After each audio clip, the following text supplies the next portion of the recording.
Happy Halloween, everyone. This is the time of ghosts coming to haunt you, zombies eating your brain, vampires lusting for blood, werewolves howling at the moon, and witches flying around on broomsticks. Wait, where did all these creeps come from anyway? Like, how did they become staples of scariness associated with those really specific actions? You know what a rhetorical question at the start of the video means. Let's dive in.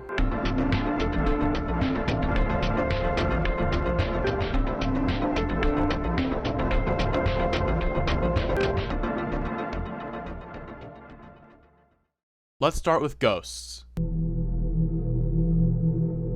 Perhaps one of the most cross-culturally universal supernatural entities. Given the human awareness of death and our superstitious minds, beings from beyond the veil of death are natural to think of.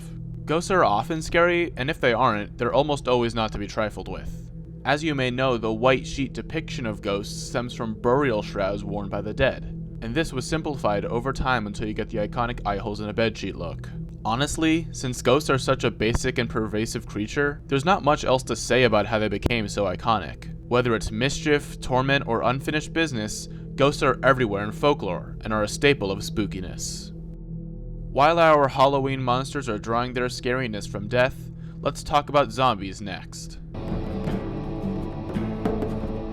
Popularized by 1968's Night of the Living Dead, these shambling corpses are everywhere, from B-movies to award-winning TV series. Nowadays, the word zombie is a generic word describing a reanimated corpse. But where did this word come from? It originated as a Haitian word referring to a corpse reanimated through Haitian voodoo.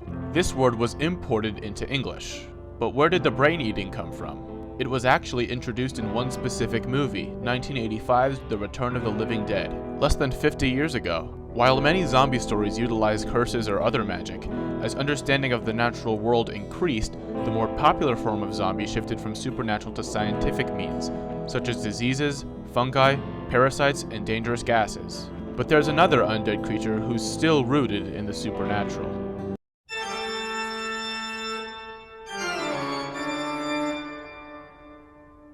The popular image of a vampire is a reanimated human who stays alive by consuming blood with its fangs, has the ability to turn into a bat, doesn't have a shadow or a reflection, is repelled by Christianity, who can blame him, and can't be exposed to sunlight. This hyper-specific monster is rooted in a very universal trend of blood-sucking creatures in folklore, such as the chupacabra from Latin America, the kappa from Japan, and the stirgoi from Romania, which itself was a predecessor to the modern Western idea of a vampire, such as its undead nature. This perhaps originated from the contracting of dried out skin after death, which creates the appearance of growing hair and nails after death. Gums receded too after death, which could make it look like the corpse grew fangs. The other vampiric qualities have been hypothesized to come from diseases, such as sensitivity to and disfiguration from sunlight from porphyria, and hypersensitivity, which could possibly repel someone from sunlight or garlic, disturbance in sleep patterns, hence becoming nocturnal, aggression which may lead to biting, bloody frothing at the mouth, and association with wolves and bats from rabies. Damn, so many vampiric qualities came from rabies. Maybe all the Twilight girls who wanted to become vampires should have just let a rabid bat bite them. The vampire myth we know in the West developed in medieval Europe, especially Eastern Europe, and as previously mentioned, Romania. At the time, Romania was composed of 3 separate regions: Wallachia, Moldavia, and Transylvania. The association with these regions was strengthened by the work that almost single-handedly solidified what we think of as the quintessential idea of vampires, Bram Stoker's Dracula. He was perhaps inspired in part by Vlad III of Wallachia, commonly known as Vlad the Impaler. Buckle up, it's time for a mini history lesson. Vlad the Impaler, known in Romanian as Vlad Țepeș, was a voivode or prince of Wallachia in the 1400s. Ruling during a time of war with the Ottoman Empire, Vlad acquired his bind name from his habit of impaling his enemies with stakes. Impaling with stakes, sound familiar? Anyway, Vlad had another nickname, this time inspired by his father, Vlad II.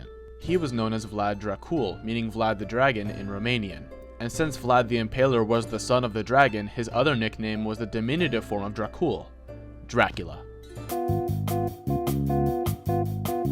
All in all, Bram Stoker's novel, as well as the classic film adaptation that established the basic look of a stereotypical vampire, took past centuries of folklore and solidified them into a true cultural figure that is well deserving of its place on the Halloween pantheon. Now let's take a step away from the undead and use our silver binoculars to take a look at the next monster. A mainstay in European folklore, werewolves date back to classical Greece as lycanthropes. Lycanthropy was often a divine curse, a punishment, sometimes for eating human flesh, sometimes for serving human flesh, often involved human flesh. And you didn't become a wolf man, you became a full-on wolf. An anthropomorphic wolf form is a more modern thing. With the rise of Christianity in Europe, werewolves retained their divine curse association and became lumped in with witches, which we'll return to later, as demonic agents of Satan. But lycanthropy also began to be seen as a disease spread by biting. Wait, another monster inspired by rabies? Well, there you go. Whether you were Team Jacob or Team Edward, you were really Team Rabies, because viral diseases are apparently where Halloween icons come from. Historically, werewolves could transform at will, or whatever being cursed them determined what form they took. But nowadays, lycanthropes are mostly triggered to transform by the full moon. This idea was popularized in the 1940s with the Wolfman series of horror movies. But the idea is much older than that. It has a lot to do with the association between wolves and the night, as well as the stereotype of wolves howling at the moon. It also may be related to the idea of lunacy, where the full moon has psychological effects on people, making them crazy, dangerous, or ill. What about the vulnerability to silver? That was once again popularized with the Wolfman movies, but it goes back a few centuries. There are a few ideas, such as the association with silver and the moon and the pre-modern ideas of silver as a pure metal that weakens the impure beasts. Now, let's wrap up this spooky special with...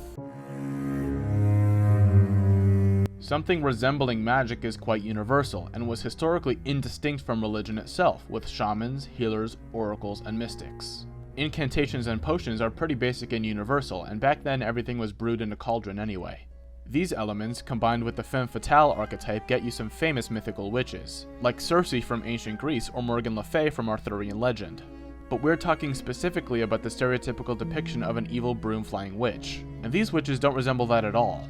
So how did we get there? Well, even in ancient polytheistic cultures, there was a distinction between good magic and bad magic, and there were even laws against harming people with malevolent magic. Meanwhile, in ancient Israel, where they worshipped one national god, idolatry, necromancy, and other black magic were seen as in opposition to the worship of their god. As Christianity diverged from Judaism, this attitude of magic being contrary to their beliefs persisted and strengthened, and people who brewed odd liquids and hung out with cats and performed unchristian spiritual rituals became enemies of the church. And those cats are absolutely demonic helper spirits, so lump them in there too. But where did flying on brooms come from? That seems random.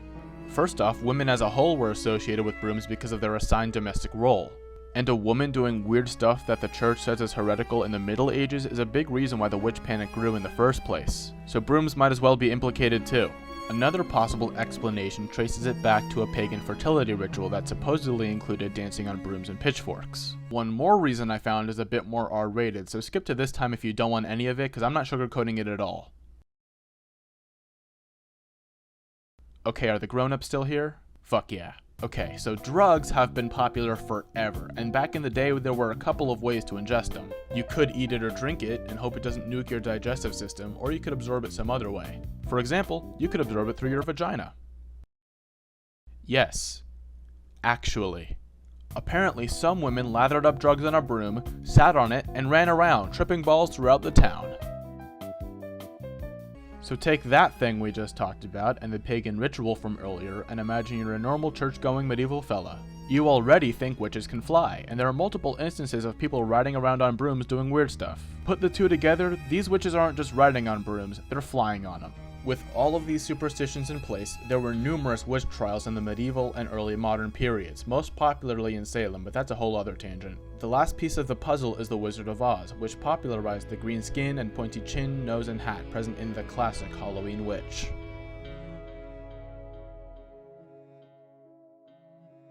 And there you have it.